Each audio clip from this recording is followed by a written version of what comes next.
वजारत दाखिला के जरिए 17 मई तक बढ़ाए गए लॉकडाउन 3 के लिए नई रहनुमा हिदायत आज से नाफिज। नई हिदायत के मुताबिक कई रियासतों में ग्रीन और ऑरेंज जोन में गैर जरूरी अशिया की दुकानें खोलने समेत कई पाबंदियों से मिलेगी छूट। रेड जोन में पाबंदी रहेगी बरकरार।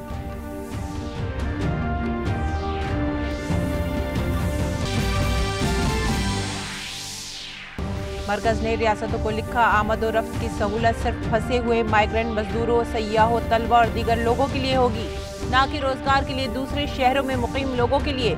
रियासतों में अजला के दरमियान आमद और रफ्त पर अब भी पाबंदी।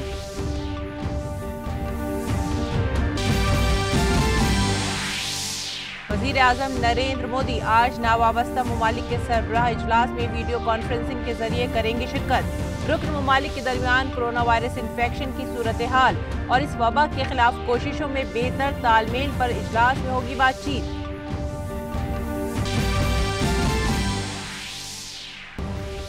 इकतीस मई को मुजव्वज़ा सिविल सर्विसेज प्रिलिमिनरी इम्तहानात 2020 मुलतवी। यूनियन पब्लिक सर्विस कमीशन ने कहा, इम्तहानात और इंटरव्यू का इनेकाद मुमकिन नहीं। 20 मई को दोबारा लिया जाएगा हालात का जायजा। इम्तहानात की नई तारीखों का वेबसाइट पर होगा ऐलान।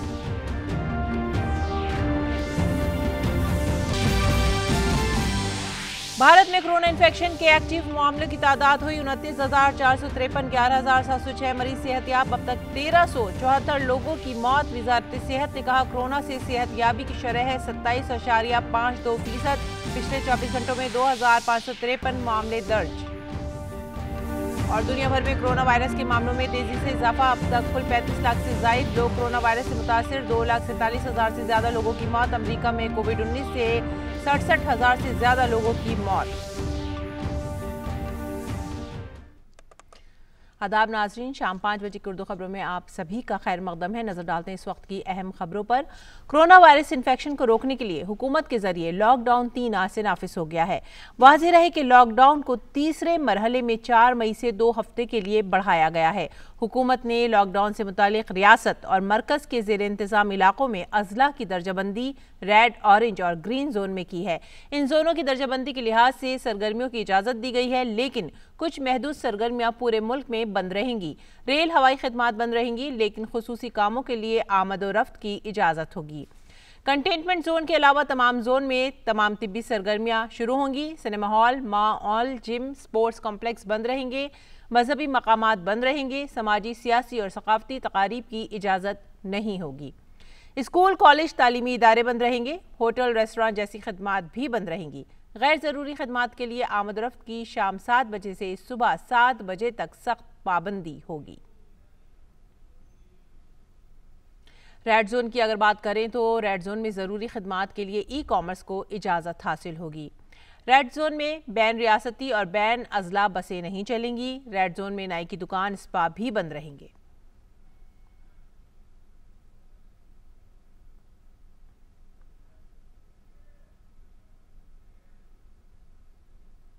ऑरेंज जोन में टैक्सी, 2 सवारी के साथ 2 पहिया गाड़ियों की इजाजत हासिल होगी। ऑरेंज जोन में टैक्सी, कैब, 1 सवारी 1 ड्राइवर को इजाजत हासिल होगी।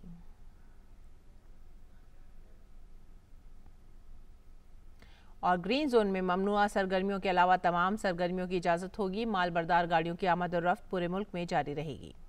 माल बरदार गाड़ियों को किसी पास की जरूरत नहीं है।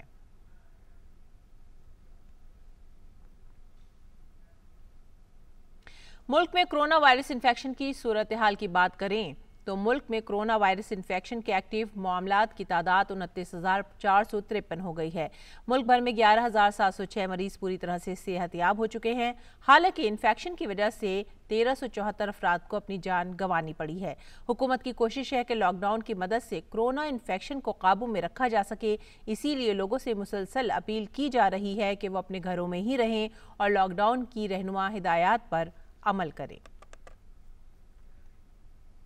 वजारत सेहत ने आज अपनी ब्रीफिंग में कहा है कि मुल्क में कोरोना से सेहतयाबी की शरह 27.52% है, जबकि पिछले 24 घंटों में 2,553 मामले भी दर्ज हुए हैं। अब तक टोटल 11,706 लोग क्योर हो चुके हैं और अगर हम पिछले 24 घंटे में देखें तो 1,074 people have been cured. It is such a positive news that this is the highest number in terms of cured patient noted till date. और इसके साथ ही हमारा रिकवरी रेट अब देखें तो है बढ़कर 27.52% हो चुका है।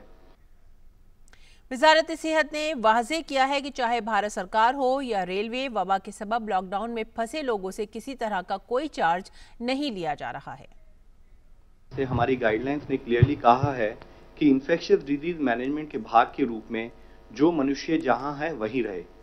उसके बाद based on the request given from states for particular cases, उन्होंने जब गवर्नमेंट ऑफ इंडिया से रिक्वेस्ट की तो उसके बेसिस पर स्टेट की रिक्वेस्ट के तहत उन लोगों को स्पेशल ट्रेन चलाने की हमने permission the. Government of India हो या रेलवेज हो, किसी भी कोशिश में हमने कभी भी कोई भी वर्कर से चार्ज करने की बात नहीं की है।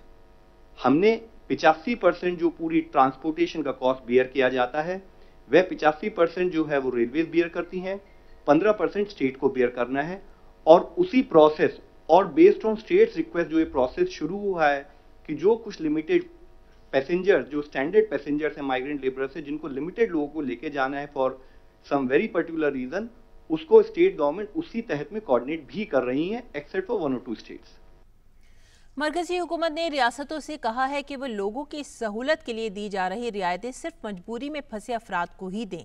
मरकज ने कहा है कि गैर मुकीम मजदूरों, सयाहों, तलबा और दीगर अफराद की आमद-ओ-रफ्त की इजाज़त सिर्फ फंसे हुए लोगों पर नाफिज होगी जो लॉकडाउन से ऐन कब्ल अपने घरों या प्रोग्राम के लिए रवाना हुए थे लेकिन पाबंदी की वजह से वहाँ नहीं पहुँच सके। हुकूमत ने मजीद कहा है कि लॉकडाउन के दौरान आमद-ओ-रफ्त की इजाज़त सिर्फ मुश्किल के शिकार अफराद के लिए ही है, उन अफराद के लिए नहीं जो अपने घर के अलावा कहीं और रोजगार के लिए मुकीम है और आम दिनों की तरह अपने आबाई वतन जाना चाहते हैं। रियासतों के चीफ सेक्रेटरी को लिखे खत में मरकजी दाखिला सेक्रेटरी अजय भल्ला ने उनसे फंसे हुए अफराद की आमद-ओ-रफ्त को आसान बनाने की अपील की। और बात करते हैं दिल्ली की। मुल्क में आज से लॉकडाउन का तीसरा मरहला शुरू हो गया है। 17 मई तक चलने वाले इस लॉकडाउन में मरकज़ ने मुल्क के ज़्यादातर हिस्सों में काफ़ी रियायतें दी हैं, लेकिन इस दौरान भी लोगों को हुकूमत की जानिब से जारी हिदायत पर अमल करना होगा। दिल्ली के वज़ीर आला अरविंद केजरीवाल ने कहा है कि लॉकडाउन 3 के दौरान रेड जोन के लिए मरकज़ के ज़रिए मुकर्ररा तमाम छूट तमाम एहतियात के साथ कौमी राजधानी में दी जाएंगी।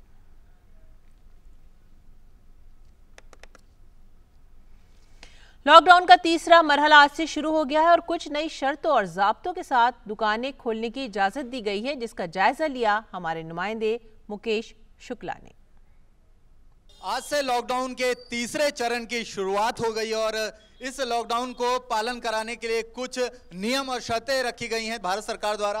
और आप देख सकते हैं कि कुछ ज़रूरी सामानों की दुकानें खोली गई हैं। मेरे पीछे हार्डवेयर शॉप है, इसको भी खोल दिया गया है क्योंकि छोटी छोटी ज़रूरतें की जो चीज़ें हैं उनको खोला गया है। इसमें मैकेनिक की कुछ शॉप्स हैं वो भी ओपन की गई हैं। स्टेशनरी शॉप, क्योंकि ऑनलाइन बच्चों की स्टडी चल रही है तो उसको लेकर के भी ऑनलाइन शॉप्स के ऑनलाइन स्टडी के लिए जो मटेरियल है आपको वो अवेलेबल हो सके तो वो खोल दी गई हैं। ऐसे बहुत सारी चीज़ें सरकार ने खोली हैं।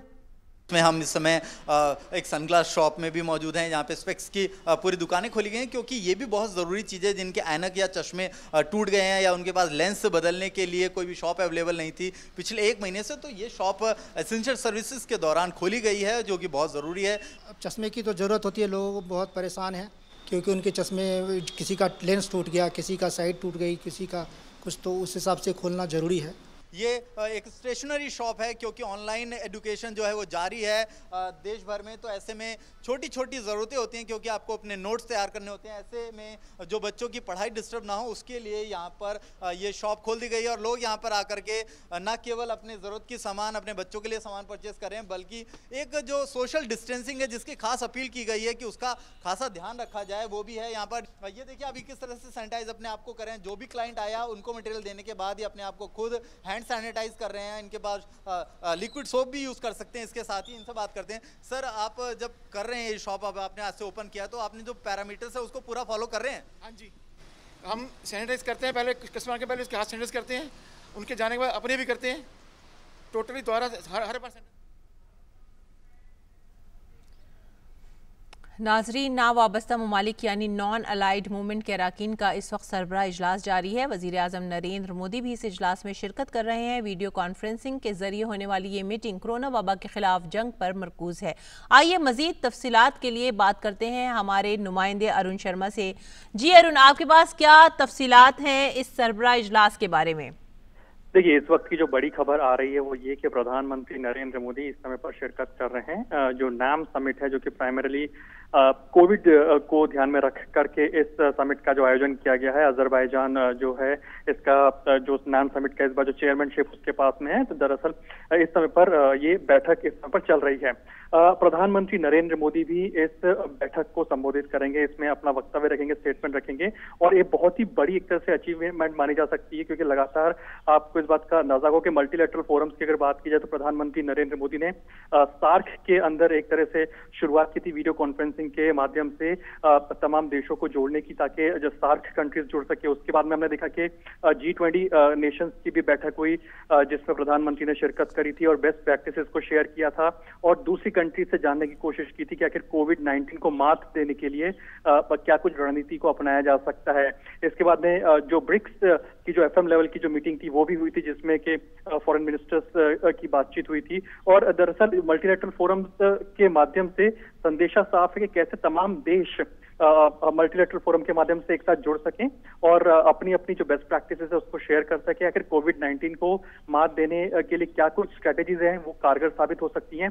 नैम की अगर ग्रुपिंग की बात की जाए तो one of the largest grouping में से माना जाता है जब तक नैम की बात की जाए, और कोविड-19 का मैक्सिमम इम्पैक्ट इन कंट्रीज पर हुआ है जो कि डेवलपिंग कंट्रीज हैं। डेवलपिंग कंट्रीज के लिए सबसे बड़ी चुनौती इस समय पर यह है कि कोविड-19 का भी सामना करना है और अपनी अर्थव्यवस्था को भी बचा करके रखना है कि कोविड-19 की वजह से अर्थव्यवस्था पर इसका बुरा असर ना पड़ सके। भारत हम जैसा कि जानते हैं कि लीड रोल निभा रहा है। 130 करोड़ की आबादी वाले देश के अंदर अगर आप देखेंगे तो 40,000 के आसपास इस समय पर कोविड के केसेस भारत जैसे देश के अंदर, अगर इसको कंपेयर करें अन्य डेवलप्ड कंट्रीज से जहां पर लाखों की तादाद हो चुकी है, तो कोविड की केसेस की बात की जाए इसमें भारत का एक बहुत बड़ा लीडरशिप रोल निकल करके आता है जहां तक कोविड को कंट्रोल करने की बात है। भारत सबका साथ सबका विकास इस मंत्र को लेकर के आगे चल रहा है। जहां तक कोविड-19 को हराना है, भारत में तो कंट्रोल कर ही रहा है, लेकिन दुनिया भर के अंदर एक तरह से फार्मेसी का हब भारत बना हुआ है। दुनिया भर के जो अन्य देश हैं उनको एक तरह से जो हाइड्रोक्सीक्लोरोक्विन की जो बात कही जाती है तो हाइड्रोक्सीक्लोरोक्विन सप्लाई कर रहा है। भारत अप्रोक्सीमेटली 100 कंट्रीज के आसपास को हाइड्रोक्सीक्लोरोक्विन एक तरह से सप्लाई करने की कई विभिन्न स्टेजेस में कई कंट्रीज को सप्लाई कर चुका है, HCQ और पैरासिटामोल, और कई कंट्रीज को HCQ और पैरासिटामोल सप्लाई करने की तैयारी में, यानी कि US जैसा देश हो गया या फिर हमारे जो नेबरहुड जितने भी उनकी अगर बात की जाए, जो नेबरहुड कंट्री हमारी, इन तमाम देशों को भारत का लगातार फार्मेसी की मेडिकल सप्लाईज की अगर बात की जाए तो एक तरह से मेडिकल सप्लाईज लगातार जारी है। तो भारत एक तरफ से मेडिकल सप्लाईज करके ग्लोबल रोल निभा रहा है, बेस्ट प्रैक्टिसेस को शेयर कर रहा है, तो दूसरी तरफ भारत अपने देश के अंदर भी कंट्रोल करने की कोशिश कर रहा है जहां तक कोविड-19 की बात कही जाए। तो इस तरह के मल्टीलैटरल फोरम इसलिए भी जरूरी होते हैं क्योंकि हर कंट्री की अपनी कुछ स्ट्रेंथ होती है, हर कंट्री की कुछ वीकनेसेस होती हैं, तो कैसे एक कंट्री दूसरी कंट्री से सीख सके। और कोविड-19 एक ऐसी बीमारी है, एक ऐसा पैंडेमिक है जिसको लेकर के एक तरह से सबको एक साथ आने की जरूरत है, क्योंकि कोविड-19 एक ऐसी बीमारी है, एक ऐसा पैंडेमिक एक तरह से निकल करके आया है जिसका कोई भी मुल्क अकेले सामना नहीं कर सकता है। और शायद यही वजह है कि जहां तक कोविड-19 की बात कही जा रही है, इसको लेकर के हर कंट्रीज को एक साथ आने की जरूरत है। तो जिस तरह से प्रधानमंत्री नरेंद्र मोदी की एक पहल रही थी, सबसे पहले एक वो लीडर बनते हुए दिखाई दिए थे जिसने तमाम देशों का सार्क रीजन को एक तरह से इकट्ठा किया था। और अगर आपको याद हो तो एक जो कोविड-19 का जो फंड बनाया गया था सार्क के माध्यम से, उसमें प्रधानमंत्री नरेंद्र मोदी ने पहले इसका ऐलान किया था कि वो इस कोविड-19 के लिए के रिस्पॉन्स में जो फंड क्रिएट कर रहे हैं जिसके सार्क मेंबर्स तो जिसका इस्तेमाल कर सकते हैं, तो जिसकी वजह से काफी फायदा होता हुआ दिखाई दे रहा है सार्क मेंबर्स को। इसके बाद G20 नेशंस ने भी ऐलान कर दिया था कि किस तरह से हमें एक कोविड के लिए एक रिस्पॉन्स तैयार करना है और कोविड-19 को एक तरह से मात देने के लिए हमें किस तरह से एक साथ आने की जरूरत है। उस दिशा के अंदर आप देखिए मल्टीलैटरल फोरम्स के माध्यम से तमाम कंट्रीज एक दूसरे से जुड़ रही हैं, बेस्ट प्रैक्टिसेस को शेयर कर रहे हैं, नंबर 1। दूसरी सबसे बड़ी बात है कि किन किन चीजों में दिक्कत है, यानी कि किस कंट्री को अगर मेडिकल सप्लाईज की जरूरत जरूरत है तो कैसे एक कंट्री अपनी स्ट्रेंथ, अगर किसी की मेडिकल सप्लाईज है तो कैसे दूसरी कंट्री को सप्लाई कर सकता है, इस बात पर फोकस है। डिजिटल माध्यम से जुड़ने का एक और फायदा यह है कि तुरंत ही एक दूसरे से संपर्क में आकर के तमाम देश एक दूसरे से जो बेस्ट प्रैक्टिस है उसे तो शेयर कर ही रहे हैं, और कहाँ एक दूसरे की मदद की जा सकती है उस बात पर भी फोकस किया जा रहा है। तो एक तरह से जिस तरह से ग्लोबल लीडर्स के तौर पर अगर आप देखेंगे तो प्रधानमंत्री नरेंद्र मोदी उभरते हुए दिखाई दिए इस कोविड-19 की जंग के खिलाफ। हम इस बात को जानते हैं कि वर्ल्ड हेल्थ ऑर्गेनाइजेशन वो लगातार इस बात को कहता रहा है कि भारत एक तरह से लीड करता हुआ दिखाई देगा जहां तक कोविड-19 पैंडेमिक को मात देने की बात आती है, और भारत एक लीड रोल लेता हुआ दिखाई दे रहा है। और चूंकि 130 करोड़ की आबादी वाला देश भारत है, ऐसे में उम्मीदें भारत से भी बढ़ जाती है, क्योंकि अगर एक बड़ी आबादी वाला देश अगर कोविड-19 को कंट्रोल कर लेता है तो एक तरह से ये वर्ल्ड लेवल पर देखा जाए तो एक बहुत बड़ा अचीवमेंट होगा, और एक तरह से बहुत कुछ अन्य कंट्रीज सीख सकेंगी। जब तक नैम की अगर बात की जाए तो नैम के अंदर जो मेंबर्स से ज्यादातर अफ्रीकन कंट्रीज है या फिर जो यूरोपियन कंट्रीज हैं, जहां पर या तो इकोनॉमिक इंपैक्ट काफी ज्यादा हुआ है या फिर कोविड-19 की वजह से एक तरह से जो हेल्थ हैजार्ड है या फिर जो हेल्थ को नुकसान या फिर जो जान को नुकसान पहुंचा वो ज्यादा हुआ है। तो ऐसे में इन दोनों चीजों को कैसे सुलझाया जा सके, इस बात पर गहन चर्चा चल रही है। इस नाम समिट की मीटिंग के अगर फॉर्मेट की बात करें तो तमाम जो कंट्री के हेड्स हैं जो कि इस समय पर शिरकत कर रहे हैं वो अपने वक्तव्य को रखेंगे, अपनी बात को रखेंगे, और अपने देश में उन्होंने क्या कुछ कदम उठाए हैं उस पर बातचीत करेंगे, उस चीज को हाईलाइट कर रहे हैं, और साथ ही साथ क्या कुछ उम्मीद करते हैं दूसरे देशों के साथ में। और जो नैम जो ये ग्रुपिंग है, जो एक तरह से एक बड़ी ग्रुपिंग मानी जाती है, one of the largest grouping कही जा सकती है इसको, अगर हम दुनिया की मेंबर्स की अगर बात की जाए तो उन ग्रुपिंग्स में किस तरह से तमाम डेवलपिंग कंट्रीज एक तरह से या फिर अंडर डेवलप्ड कंट्रीज भी जो है वो कैसे एक साथ मिलकर के आ सकती हैं, और कोविड-19 के खिलाफ जो जंग है इसको किस तरह से मात दी जाती है, इन तमाम चीजों पर एक तरह से बातचीत कही जा रही है। लेकिन गौरतलब है कि ये जो मल्टीलेटरल फोरम्स पर जिस तरह से बातचीत कही जा रही है कोविड-19 को लेकर के, इसके लिए उपाय को ढूंढा जा रहा है, चाहे वो वैक्सीन को क्रिएट करने की बात हो या फिर कैसे मेडिकल सप्लाईज को दिया जा रहा हो ताकि कोविड-19 को रोका जा सके। क्योंकि जी शुक्रिया अरुण, आपने बहुत तफसील के साथ हमारे नाजरीन को इस सरबराह इजलास के कई पहलुओं से रोशनास कराया। वज़ीर आज़म नरेंद्र मोदी की आला क़यादत में भारत न सिर्फ मुल्क में बड़ी ही शिद्दत के साथ कोरोना के कहर से निपट रहा है और साथ ही साथ इसमें कामयाबी भी हासिल कर रहा है, बल्कि पूरी दुनिया की नज़रें इस वक्त भारत पर हैं, क्योंकि भारत एक लीड रोल निभा रहा है, साथ ही साथ दूसरे ममालिक की मदद भी कर रहा है। तो आगे बढ़ते हैं अगली खबर की तरफ। लॉकडाउन के तीसरे मरहले में कई रियासतें हुकूमतें लोगों की सहूलत और कुछ रियायतें दे रही हैं। हालांकि लोगों को हुकूमत की हिदायत पर अमल करते हुए इन रियायतों का फ़ायदा उठाना होगा। महाराष्ट्र के पुणे में जो इलाके कंटेनमेंट जोन में नहीं आते हैं, वहां आज से गैर ज़रूरी सामान की दुकानें भी खुलेंगी। अजला के दही इलाकों में सनती शोबों को भी कुछ राहत दी गई है।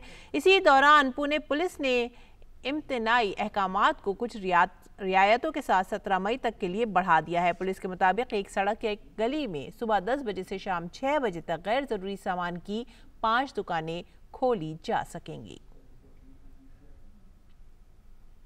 उधर चंडीगढ़ में भी कल आधी रात से कर्फ्यू हटा लिया गया है। अगरचे कुछ छूट दी गई है, लेकिन शहर में फिलहाल लॉकडाउन जारी रहेगा।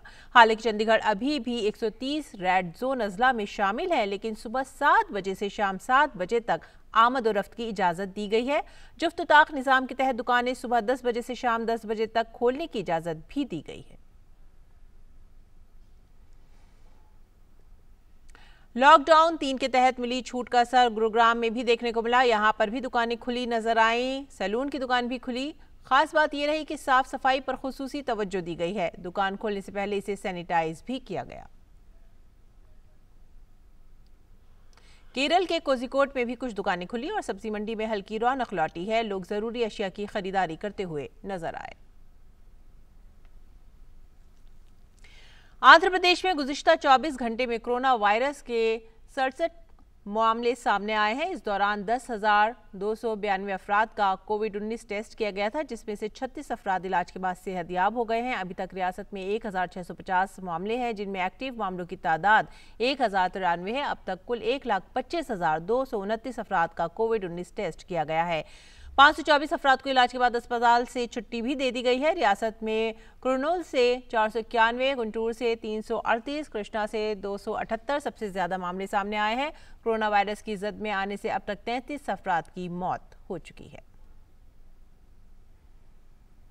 रुख करते हैं अगली खबर का। महाराष्ट्र नागपुर से स्पेशल श्रमिक एक्सप्रेस 1100 गैर मुकीम मजदूरों को लेकर रवाना हुई। इस मौके पर बड़ी तादाद में पुलिस फोर्स को तैनात किया गया था ताकि अफरा तफरी का माहौल न पैदा हो। काबिल जिक्र है कि महाराष्ट्र से धीरे धीरे गैर मुकीम मजदूरों को खुसूसी ट्रेन के जरिए उनकी मंजिल तक पहुंचाया जा रहा है। इस बीच बिहार के वजीर आला नीतीश कुमार ने लॉकडाउन में फंसे बिहार के लोगों के लिए ट्रेन का इंतजाम करने के लिए मरकजी हुकूमत का शुक्रिया अदा किया है, लेकिन उन्होंने वाज़ेह तौर पर कहा है कि किसी भी शख्स को रेल का किराया नहीं देना है क्योंकि पैसे की अदायगी रियासती हुकूमत कर रही है। दुनिया भर में कोरोना वायरस से 35 लाख से ज्यादा अफराद मुतासिर हैं, वहीं 2,47,000 से ज्यादा जानें भी जा चुकी हैं। दुनिया में कोरोना वबा से सबसे ज्यादा मुतासिर अमेरिका है। अमेरिका में अब तक 67,000 से ज्यादा अफराद की मौत हो चुकी है और 11,57,000 से ज्यादा अफराद मुतासिर हैं।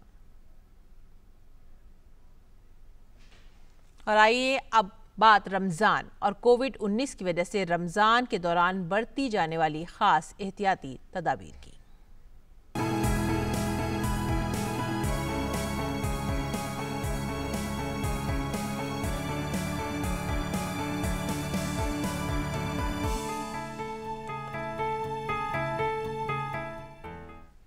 रमजानुल मुबारक में रहमत का अशरा आज ख़त्म हो रहा है। इसके साथ ही मग़फ़रत का अशरा शुरू हो जाएगा। पैगम्बर इस्लाम हज़रत मोहम्मद सल्लल्लाहु अलैहि वसल्लम का फरमान है कि रमज़ान ऐसा महीना है जिसका अव्वल रहमत है, इसके दरमियान में बख्शिश है और इसके आखिर में आग से आज़ादी है। रमज़ानुल मुबारक अल्लाह ताला की रहमत व बख्शिश और मग़फ़रत का महीना है। इसके तीनों अशरे अपनी एक अलग खुसूसियत रखते हैं। पैगम्बर इस्लाम के इरशाद के मुताबिक ज़िंदगी के तमाम मराहिल में रोज़ा कारआमद है। रमज़ान का पहला अशरा रहमत का है जो ज़िंदगी के खुसूसन पहले मरहले में बहुत ज़रूरी होता है। दूसरा अशरा मग़फ़रत का है जो ज़िंदगी के दूसरे मरहले के लिए कारआमद है, यानी इसकी वजह से कब्र में राहत मिलेगी। और तीसरा अशरा जहन्नम से आज़ादी का है जो ज़िंदगी के तीसरे मरहले यानी आखिरत में कारआमद है। रसूल ने फरमाया, जिसने रमज़ान के रोज़े ईमान और एहतिसाब की नीयत से रखे तो उसके गुज़श्ता गुनाह बख्श दिए गए। ये महीना इंसानी तरक्की और उरूज का महीना है। अगर रोज़ा के दौरान अपने गुस्से को काबू में रखकर तहम्मुल मिजाजी और सब्र से काम लें तो खुदावंद ताला उस शख्स पर अपनी रहमत की बारिश करता है। इस महीने कुरान की तिलावत का बकसरत एहतमाम किया जाता है ताकि खुदा के अहकामात के मुताबिक चलकर इंसानियत की भलाई व खैरखाही का काम ज़्यादा से ज़्यादा हो सके। खुदा के अहकामात की तामील में अगर कोताही हो तो रमज़ान के दूसरे अशरे को गनीमत जानकर तौबा इस्तग़फ़ार किया जाए। रोज़ा सिर्फ भूखे प्यासे और कुछ न खाने का नाम नहीं है, बल्कि आँखों का रोज़ा है, किसी को मैली आँख से ना देखा जाए। कानों का रोज़ा है, किसी की बुराई ना सुनी जाए। हाथों का रोज़ा है, बुराई की तरफ हाथ ना बढ़ें, यानी चोरी ना की जाए। पाँव से चलकर बदी ना की जाए। ज़बान का रोज़ा यानी किसी की बुराई ना की जाए और झूठ, फरेब, धोखाबाजी से इज्तनाब किया जाए। इसी तरह अपने जिस्म व जान को नेकी, भलाई और इंसानियत के कामों में लगाया जाए। रोज़े की हालत में भूखे प्यासे रहकर खुदा के बंदों के साथ हुस्न सलूक और उन्हें खिलाने पिलाने का ख्याल रखा जाए और गरीबों, मोहताजों व बेकसों की कसम पुरसी की जाए। कोरोना वायरस ने सारी दुनिया को अपनी लपेट में ले रखा है, लिहाजा रमज़ान में नस्म व नस्क की पाबंदी करते हुए खुद भी बीमारी और नुकसान से बचा जाए और दूसरों को भी बचाया जाए। घरों में इबादत के दौरान इस मोहलिक बीमारी से बचने के लिए खुदा से दुआ की जाए। Bureau report, DD news Urdu खबरें। मुल्क के उलेमा ने लोगों से अपील की है कि वो रमज़ान के दौरान लॉकडाउन का ख्याल रखें। इबादत के दौरान सोशल डिस्टेंसिंग पर भी अमल करने की अपील की गई। कोरोना वायरस की वजह से आज पूरी दुनिया लॉकडाउन है, लिहाजा इस मुश्किल वक्त में हमें अपने रब की तरफ तौबा व इस्तिग़फ़ार और नेक आमाल के साथ रुजू करना चाहिए। सुबह व शाम के अज़कार का अहतमाम करना चाहिए। लिहाजा हमें पाँचों वक्तों की नमाज़ों और तरावीह का अहतमाम भी अपने घरों के अंदर ही करना चाहिए, इसलिए कि मुसीबत व परेशानी और ख़तरात के अय्याम में ऐसा करना जायज़ व दुरुस्त है और ये अल्लाह रब्बुल इज़्ज़त की तरफ से रुख़सत है और रुख़सतों पर अमल करना अल्लाह तबारक व तआला को उतना ही महबूब है जितना अज़ाइम यानी मुअक्कद उमूर पर अमल करना महबूब है। हमें हेल्थ मिनिस्ट्री और गवर्नमेंट की तरफ से जारी करदा अहकामात व इरशादात का भी एहतमाम करना चाहिए और उस पर अमल करना चाहिए, तभी जाकर हम इस वबा से महफूज रह सकते हैं। मुल्क अजीज़ भारत समेत तकरीबन पूरी दुनिया कोरोना कहर का शिकार हो चुकी है। पूरी दुनिया में अफरा तफरी का माहौल है, लोग जाए पनाह की तलाश में हैं। हुकूमतों की तरफ से और तिब्बी अमलों की तरफ से बार बार ये अपीलें की जा रही है कि लोग समाजी फासले को अपनाएं। ये जो एहतियाती तदाबीर हैं, इन तदाबीर को इख्तियार करना इस वक्त इंतहाई ज़रूरी है और यही मौक़िफ़ इस्लाम का भी है। हज़रत अब्दुल्लाह इब्न अब्बास रज़ियल्लाहु ताला अन्हु से रवायत है, कहते हैं कि अल्लाह के रसूल सल्लल्लाहु अलैहि वसल्लम ने बयान फरमाया, ला ज़ररा वला ज़िरार, कि न खुद नुकसान उठाइए और न किसी को नुकसान उठाने दीजिए। हमें ये चाहिए कि हम अपने घरों में रहकर इबादत को अंजाम दें। मसाजिद में इस वक्त हम भीड़ न लगाएं। तरावी की नमाज और दीगर पंजगाना जो नमाजें हैं, उन तमाम नमाजों को हम अपने घरों में पढ़ें और बतौर ख़ास जो बूढ़े लोग हैं, ज़ईफ़ लोग हैं या जो लोग नज़ला ज़ुकाम के शिकार हो चुके हैं, उन लोगों को भी चाहिए कि वो हद से ज़्यादा एहतियात बरतें। कोविड-19 की आलमी वबा से निपटने में मसाजिद अहम किरदार अदा कर रही हैं। रमज़ानुल मुबारक के दौरान दुनिया भर में मसाजिद को कोरोना वायरस की रोकथाम और लोगों में बेदारी पैदा करने के लिए इस्तेमाल किया जा रहा है। रोशनी से सजी मस्जिद की यह तस्वीर तुर्की के तारीखी शहर इस्तांबुल की है। तुर्की में उस्मानी दौर से ही माह रमज़ान में मसाजिद को सजाने का रुझान रहा है, जिसे वहाँ की ज़बान में माहिया कहते हैं। ताहम इस बार रमज़ान में माहिया महज खुशनुमाई और दिलकशी की चीज़ नहीं है, बल्कि कोरोना वायरस से बचाने और एहतियात के लिए पैगाम का एक जरिया है। मसाजिद भी कह रही हैं, हयात अवसगा, यानी घर में ही रहना ठीक है। हम महिया लाइट्स में पैगामात लिख रहे हैं। मिसाल के तौर पर हम लिख रहे हैं कि ज़िंदगी घर पर ही फिट है। जर्मनी के कोनिग्सबर्ग की मस्जिद के इमाम इसराफिल पोलत की फैमिली ने कोरोना वायरस के दौरान रमज़ान को मनाने का ख़ास एहतमाम किया है। इमाम इसराफिल पहले मस्जिद में इज्तिमाई इफ्तार करते थे, लेकिन अब घर में ही इफ्तार करते हैं। उन्होंने बच्चों के लिए एक अलग गोशा भी ख़ास कर दिया है, जहां उनकी दिलचस्पी और मसरूफियात की चीज़ें भी फराहम हैं, साथ ही लोगों के लिए एक पैगाम भी। अगर हमने कंट्रोल खो दिया तो उसके मनफी असरात होंगे, मुतासरीन की तादाद बढ़ जाएगी, जो हम नहीं चाहते। उम्मीद करते हैं कि हालात बेहतर होंगे।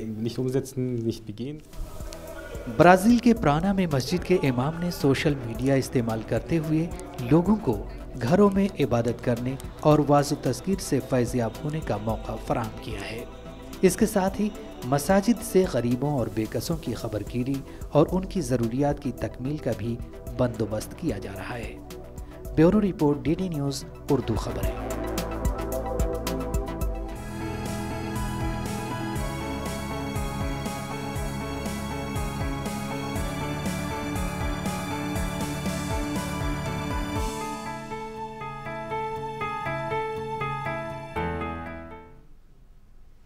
लॉकडाउन पर अमल करके हुकूमत की कोशिशों को कामयाब करें।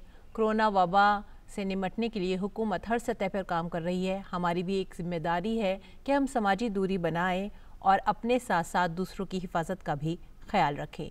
इसी पैगाम के साथ आपसे लेंगे विदा। आप हमारी पूरी टीम को दीजिए इजाज़त। आदाब।